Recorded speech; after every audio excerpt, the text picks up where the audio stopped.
Halo semuanya, pelajaran prakarya dan kewirausahaan, kali ini membahas perhitungan titik impas atau break-even point usaha kerajinan dari bahan limbah berbentuk bangun datar.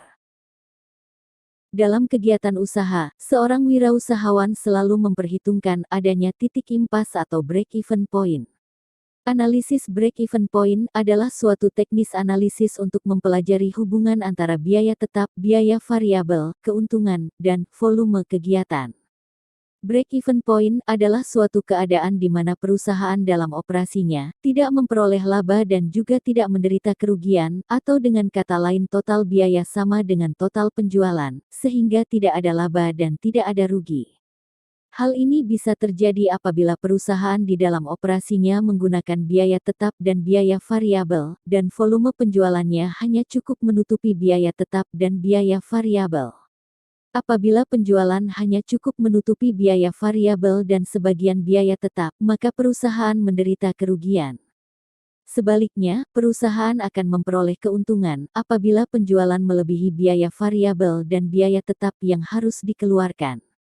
Manfaat dari break-even point sebagai berikut, sebagai alat perencanaan untuk menghasilkan laba, memberikan informasi mengenai berbagai tingkat volume penjualan, serta hubungannya dengan kemungkinan memperoleh laba menurut tingkat penjualan yang bersangkutan, mengevaluasi laba dari perusahaan secara keseluruhan, mengganti sistem laporan yang tebal dengan grafik yang mudah dibaca.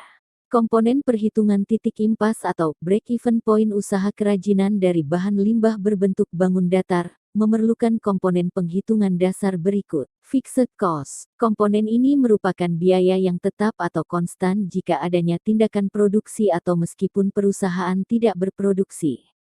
Contoh biaya ini yaitu biaya tenaga kerja, biaya penyusutan mesin, dan lain-lain. Variable cost. Komponen ini merupakan biaya per unit yang sifatnya dinamis tergantung dari tindakan volume produksinya.